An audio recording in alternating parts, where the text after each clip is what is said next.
All right, Damien, I'm going to give you the gift of going first. That's what I call it. Would you be the first one to get in the eVTOL aircraft and fly without a pilot in there? No. Short answer, definitely not. Yeah, I would certainly want to have some, the company to have some serious runs on the board before putting human life in there with no one at the controls. Well, that's what the gift of going first is, right? I'm allowing you to go first and explore and find the path for me. Come on, you want to be an aviation pioneer? Are you getting in? No. It's look, I would get in and have a crack at flying it. If I could manipulate the controls, I'd be more enthusiastic. But just to sit there like a buster, like a chump. With one of those gravity the center of gravity little pins all over you everywhere and accelerometers. No, thank you. No. It definitely is, and there's been a couple of developments in the last few weeks with this industry. Let me just find another screen to share with you there, because I think this is really quite interesting where this is all going, and today we just want to talk about that and share a little bit with you. So this is a fairly advanced piece of technology, and you can find out some more information about this over at archer.com. So head over there and have a check of their website. But this thing went on its first flight just a couple of weeks ago. So it's really interesting. And when you look at it from that angle, it gives you a very different perspective. So they want to run these things along truck routes going from point A to point B and get a high volume of people moving back and forth and getting from departure locations to actual airports themselves. And this one here, there's, I think somewhere here on this website, it was talking about United Airlines buying a whole bunch of them. Let me show you the actual video of it flying, and let's get your comments and your thoughts on that, because I think it's pretty interesting what they've got going on there, and the concept of what they're doing is really interesting as well. So I love the tail. Yeah, it's interesting, right? It's really interesting. It's the VTOL. So the footprint of noise that it has, there's some great stuff on the good graphics on the website. It's almost silent compared to a helicopter. And it would be, because it's electrically powered and electrically driven, right? And at the first photo that you showed of the aircraft just on the taxiway, have a look at the front propeller rotor blades. They're very uniquely designed at the tip. Yeah, they look like they point forward so we can get a little bit of speed going there as well, right? So that's back here on this website here at so you can see it there. The top down view does it a bit of justice there, right? Yeah, very and they're different too to the rear propellers as well. So those rear ones are fixed, and those front ones look like they'll fold forward, and the thing can transition. Like a tilt rotor. Yeah, okay. Yeah, transition. Yeah. So the reason that I wanted to talk about this is because these companies know a thing or two, and what it looks like to me, it looks like they're copying this. So this has been around for a little while now, and the Bell V280 was just chosen as the replacement helicopter for the Black Hawk.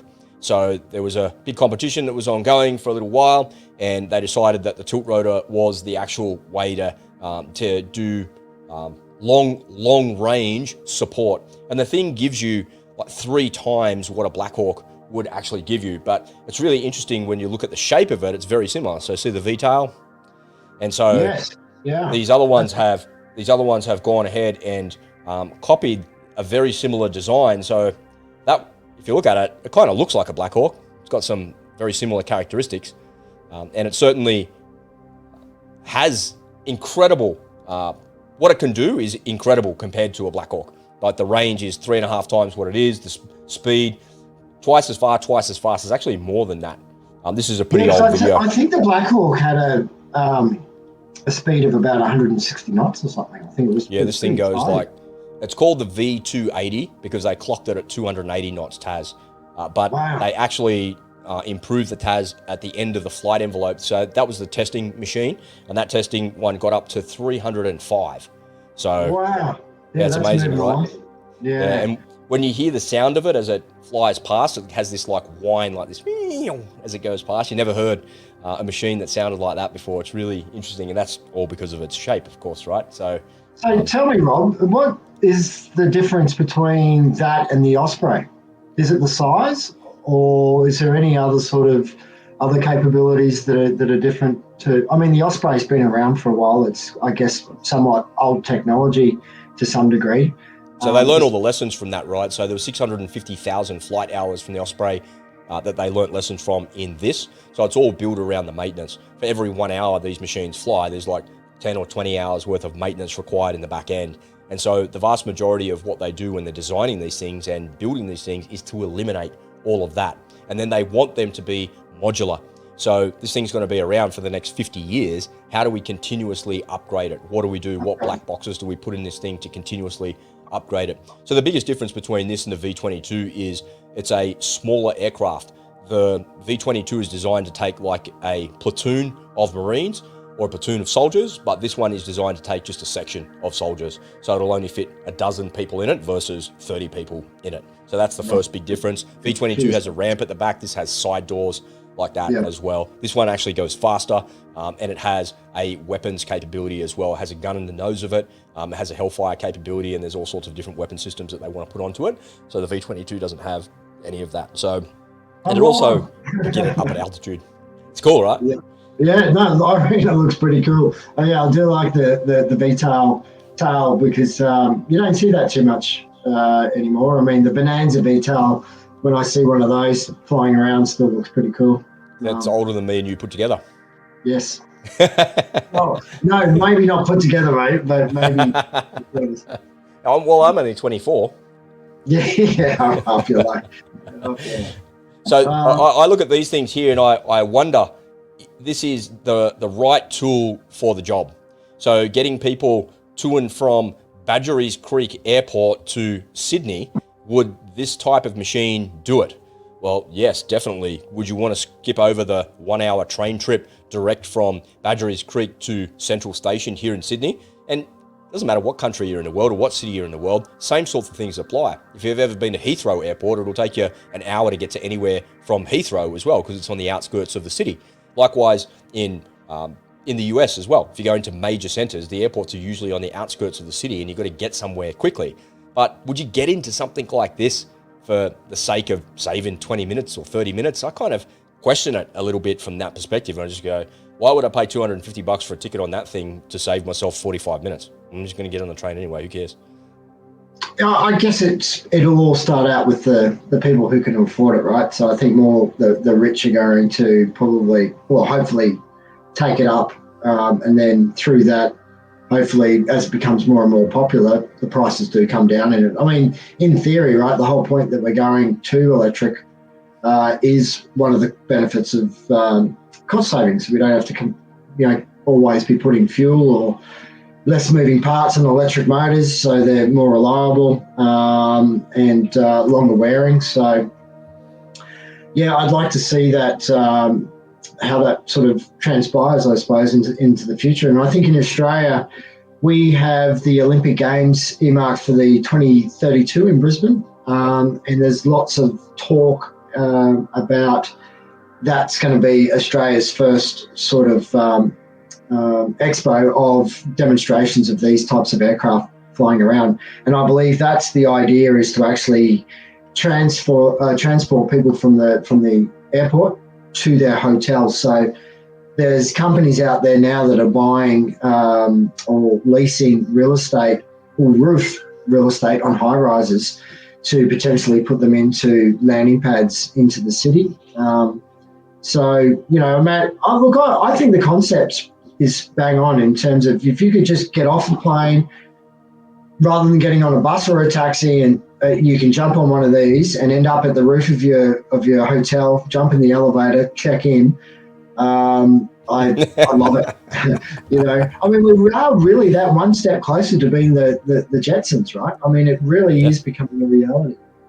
I question the wisdom of that. Like, really, does it matter? And it's not about being old school or not wanting to actually, see the future develop or something like that. I really question it. What difference does it really make if you're at the hotel 45 minutes later or you're there 15 minutes earlier? Well, there's a range of reasons why you want to do that, and people pay for something that is faster, cheaper, or better. And if this is faster and it's cheaper than doing something else, well, then I'm all for it. But is it better necessarily?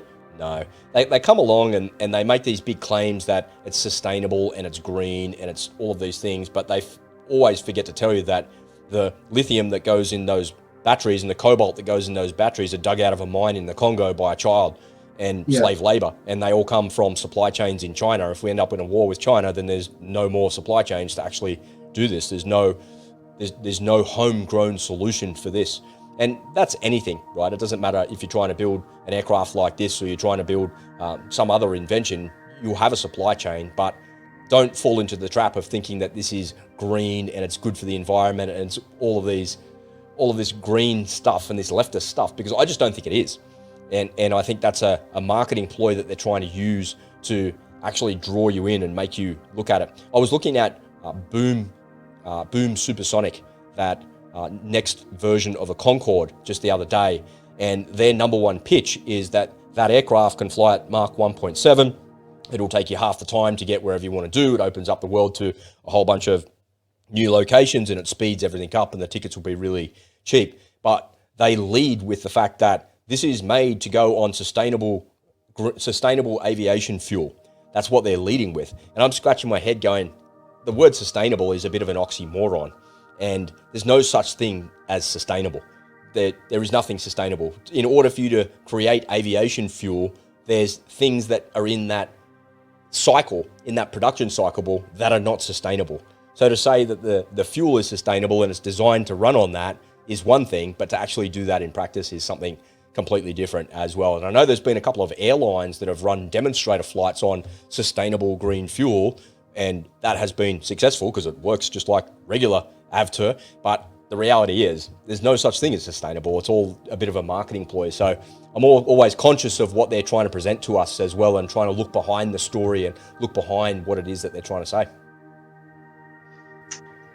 Yeah, well, you've done the research. I haven't sort of really delved too much into that renewable, a renewable fuel.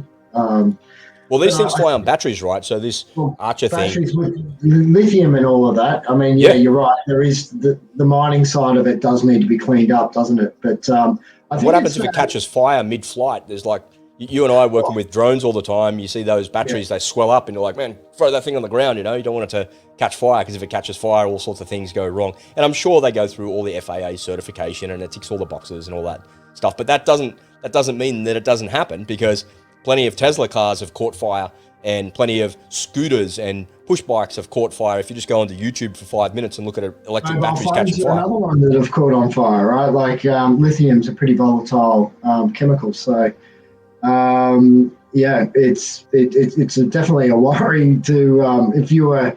I mean, look, I guess the argument could be the same with aviation fuel, right? Like, I mean, literally when you look at these airliners, I mean, they've got tons of fuel on board. I mean, they literally are a flying bomb. I used to have a Qantas mate, and he used to get always cranky at the bomb people that used to swab him as he walked through the airport going to work.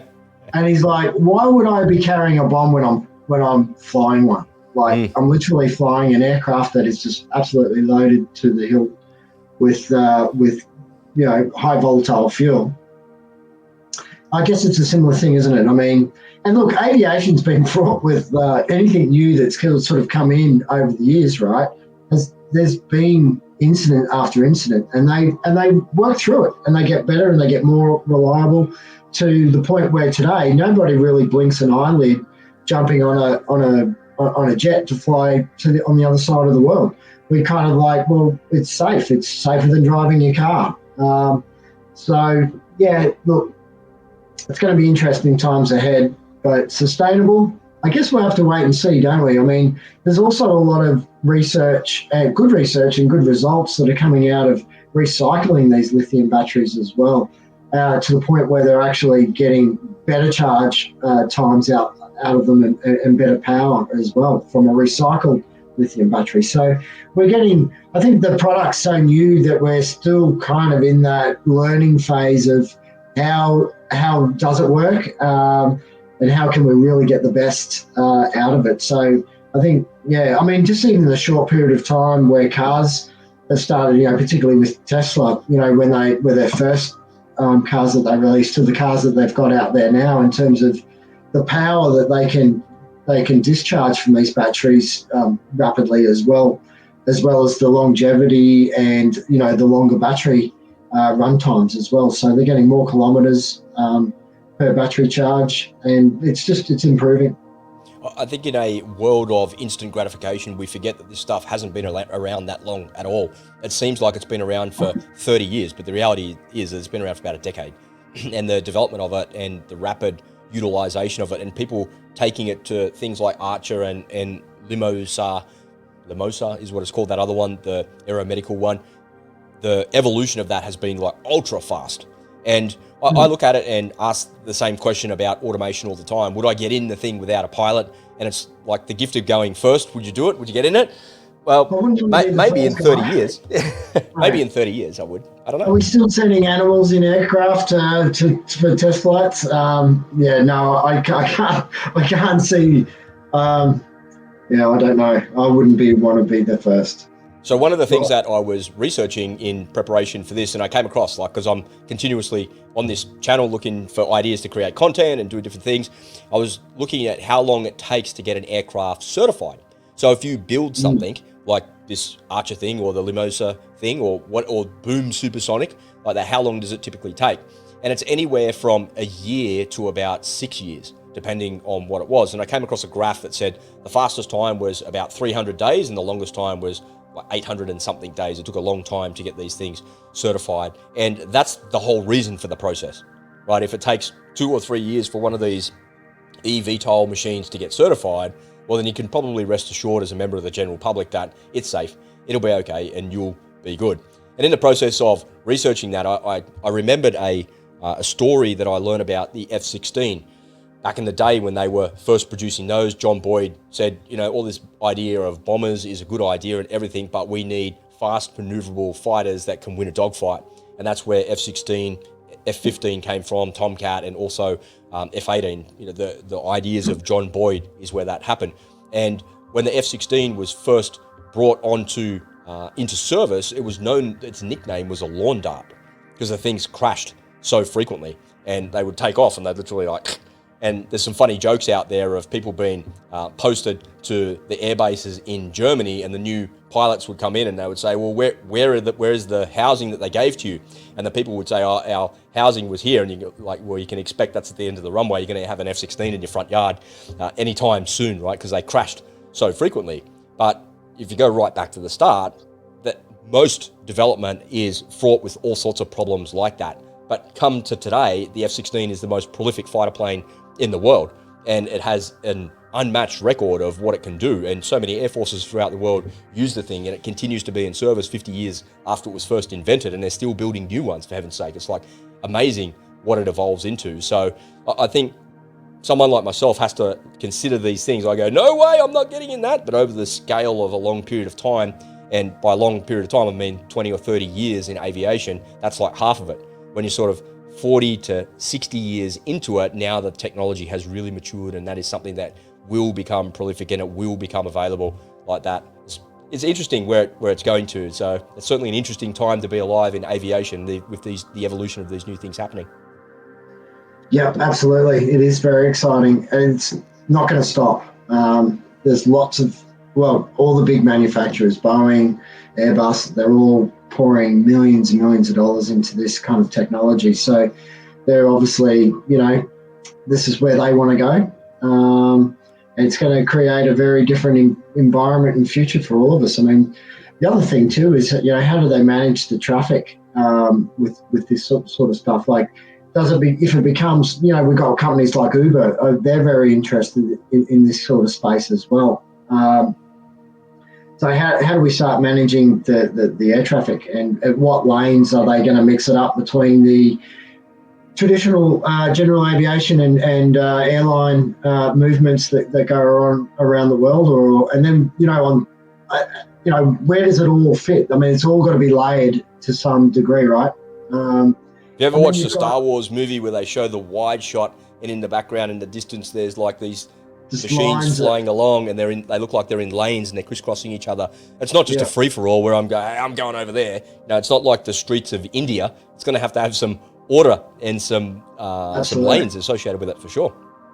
Yeah, so there's lots of groups around the world now that are trying to tackle this very problem. And then you've got the delivery drones that will come onto the market too, and they'll be in another layer of airspace. Are we even going to be able to see the sun or the clouds, through this thick haze of electric vehicles and aircraft buzzing around above us? And then everybody complaining about it as well. That's why I think, in the scale of time, you're 30 years away from this being fully autonomous and fully implemented. I could be wrong about that, of course. I've been wrong about plenty of things in my life, but I just think that there's so much fundamental change that has to happen with regulation and society itself just to be accepting of something like this as well. I think when you were talking about airspace and automation and whatnot there, if you had a dedicated route like this Archer thing is talking about from point A to point B, from the heliport directly to the airport, that route there, that truck route there is continuously going all day long. And there is a pilot at the controls. The pilot may not be flying it, there's just monitoring it, then that's a different kettle of fish. And that's kind of the first foray into it, right? It's not total automation and it's not complete autonomy, but it's the first level and the first range into it.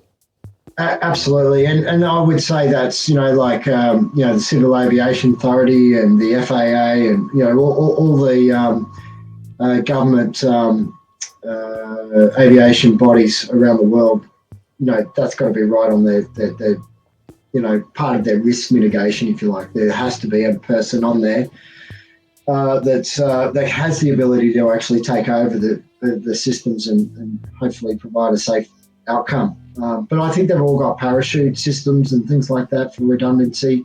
They can all suffer battery. I think the batteries aren't, I think they're in sort of sequences in terms of it's not just one big battery, so they can suffer, a faulty, battery. They can suffer an engine failure.